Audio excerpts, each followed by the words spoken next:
In this video, I'm going to talk about the best practices for building an advertorial. So before it's all over, here's what you're going to learn. You're going to figure out what an advertorial is, why you're missing out big time if you haven't been using them, and you're wasting a whole bunch of ad money if you're not using advertorials. The next thing I'm going to teach you is how to make one for yourself, like how to get the copywriting into place in the whole 9 yards. Let's go get it.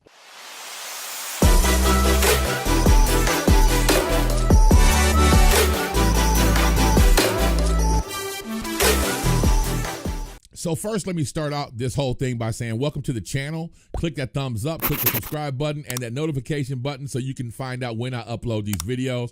I'm uploading pretty frequently, man, and I'm putting out a shitload of content, so I think you're gonna dig it. This video is a longer video, so I want you to realize that I do have, in the description below, I have a table of contents so you can kind of skip ahead. If you already know what an advertorial is, but you just wanna find out how to write one for yourself, go ahead and skip ahead. If you know who David Ogilvy, blah, blah, blah. If you know all that stuff, just skip ahead. But I don't want to kind of rush through this because it's kind of important, and I think it's going to be a big change for you. So moving right into what an advertorial is. An advertorial is an advertisement that is editorial. Thus you have the advertorial.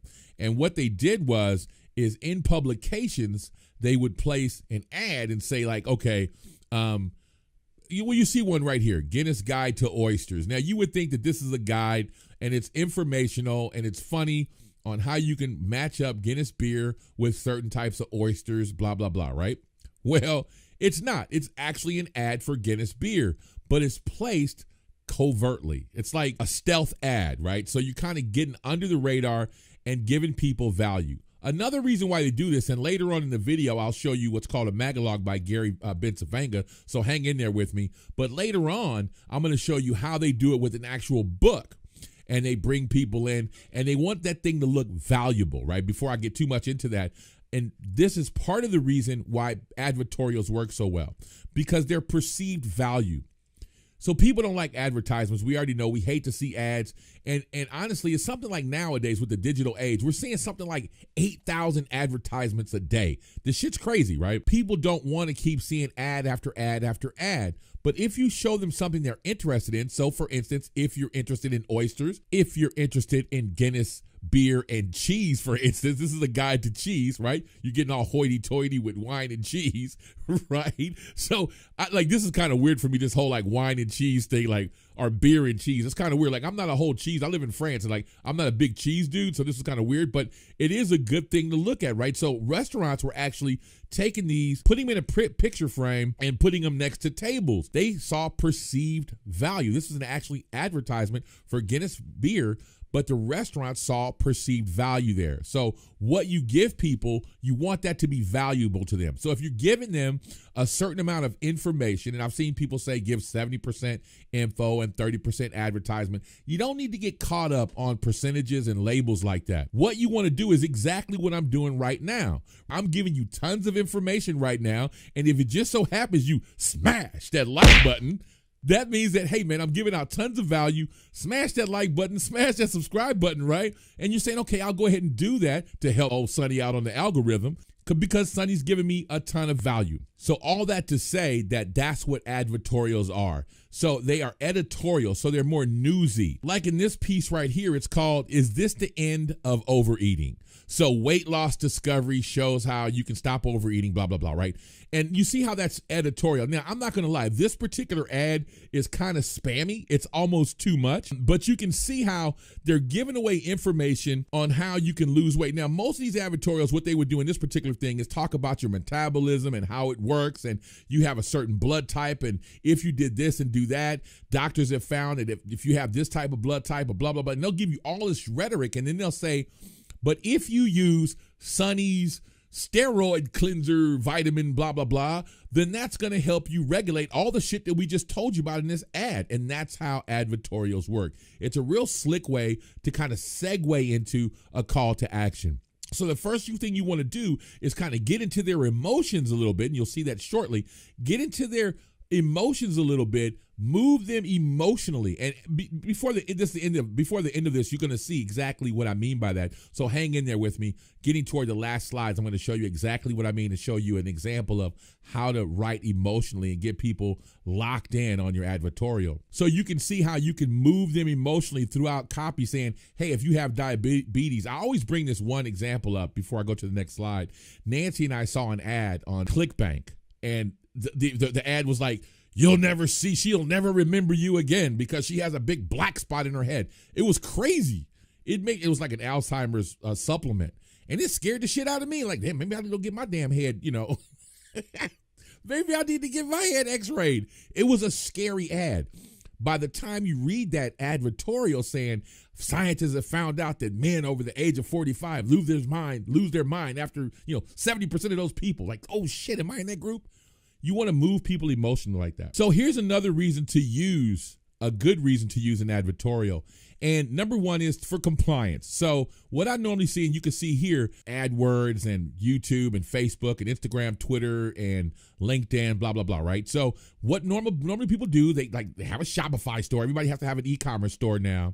And what they normally do is they say, hey man, I have, a box of, or a knife, or I have, some razors for sale, or I have, I don't know, a coffee cup. Buy this right now. You like this kind of stuff, right? Or do you like dogs? Then buy this dog collar. And they send you right to an order form. Number one is compliance with Facebook. They don't like you to send their customers or their users. They want them to have a good user experience, even throughout your sales process. So what they're saying is, listen, we don't want them going directly to an order page because it looks like we're just trying to sell them shit. They would prefer this formation right here. So if you notice, you have your same ad networks, even I have a newspaper ad, and you would go directly to an advertorial. That advertorial will be very informational, and this could be a blog, but it's and you'll see this later on, it's a very strategic placed advertorial, and they go there first, and the call to action would move them to say, okay, I'm going to go ahead and go to the order page, and then they click and go to the order page and get whatever it is, or a call to action to get free information or whatever. This is how you want to set it up. Now, what this creates is two things. Number one, it's a pre-frame. You're pre-framing them, especially if you put a video, and maybe you do, and this is a real common way to do this. You say, hey, I'm glad you dropped by my page. I just wanted to show you how I made all this money writing advertorials. I got a class from Sonny Tee, and it was awesome. So this is what I did. And then you break it down, and it's all written down about how I made money, blah, blah, blah. Now, at the end of that, if you want to find out if it's possible for you to do this too, just click here and I'll send you all my free information on how I did it. That's a pre-frame. So when they click the button, they're expecting to see an order form, or they're expecting to see something asking for their information. You're pre-framing the sales. Here's the thing. Most people don't want to go through this process because they figure it's a waste of time. You want to look at the long game. Realize that if they click on there and they stay on that page for at least 10 seconds reading your advertorial, maybe they don't make a move now, but you can always retarget them because you know that they're interested. So you haven't lost a lead. And most people that want to click through are serious leads because they actually read the information and they're moved by it. Instead of just going through a small ad and then telling them to go buy my shit, that's not going to work. The next good thing before I move on, the reason why this is cool is because you have a buffer between Facebook, Google's, Instagram and Twitter's and LinkedIn's compliance. You have a buffer so their users, they have a good end user experience. They're getting some good information. They'll even share your shit. So if you put a share on it, they'll share that page. They won't share an advertisement or an order page, but they will share that information saying that people over 45 years old are known to get diabetes, blah, blah, blah. Here's how you can, maybe this is 10 ways or 10 fruits you can eat to cut down on your chances to get diabetes or whatever the case may be. People will share that because they're saying, hey man, this will really work. They may not buy the product, but they'll share your advertisement freely because it was informational and it's perceived value. Here's the Magalog that I was telling you about. Now, Gary Bencivenga is probably one of the greatest copywriters of our time. Just look him up. And they started coming up, so they were doing advertorials, but now there was a lot of copywriting going on, a lot of direct mail stuff going on, and they were trying to figure out ways that they could get out of there's an A pile and a B pile. So the A pile is stuff you keep, and B pile is the stuff that you're throwing out, like you're putting in the circle file, right? So they're figuring out a way, how can we get out of the B pile? So he started doing like this little black book of secrets. You can see here, there's a table of contents and everything, right? And all this little black book of secrets, you can see on the front what never to eat on the airplane and blah, blah, blah, and how to, get free bank loans or whatever he was talking about. Well, that's perceived value. You're not going to throw it away. You're going to look at that book and go, hey, man, this is something I need to save. So you're going to put that in the A pile. You're not going to throw that out because it's perceived a valuable thing. So they're going to keep that around. They're going to maybe put it in their bathroom for some reading later on, and it stays around for a long time. You can see inside the Magalog, they talk about, hey, man, you can get more tips like this totally free if you try out X amount of issues for free, yada, yada, yada.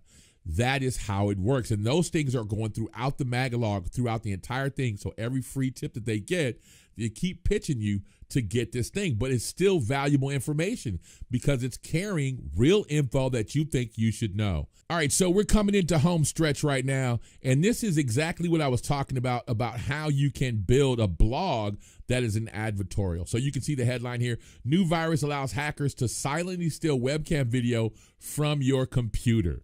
Now, if you saw that, wouldn't you click that? That is very emotional. That is controversial, and it's scary. In the video that I'm going to come out with this week, we're going to talk about angles and how you can choose certain angles on how you're going to use your advertisement. This is a fear from being robbed, or fear for your safety. That's what this is. And this is a certain angle that you can use with your advertorials that's going to work. So you see here, it says, never in my worst nightmare would I have ever thought my daughter and my wife's nude photos would be leaked for the world to see. Now that's crazy, right? So that's like, I don't know if you guys remember, not too long ago, they had all of those people that got hacked on their iPhone and in their Dropbox. And all of these entertainers, I mean, they had some really nasty shots, like all their personal shit, right? Like you could see like eyeballs getting, oh man, it was crazy. You could see all the crazy stuff that was going on in their box. So this is what they were playing on. And so here it says, I finally asked him what the hell was going on. And you can read all this for yourself. Let's go to the next slide. So here he goes. It says, I rushed home. I didn't even want him with me. He just seen my wife and daughter doing and wearing who knows what. I was furious and sick to my stomach at the same time. Now, here's the thing, right? I'm going to tell you where you can find this stuff. This stuff really happened to someone. And if you visit forums and you start Googling, you'll find people, we call it the parrot move. You'll see people posting their true stories on how they got hacked or how somebody robbed their house.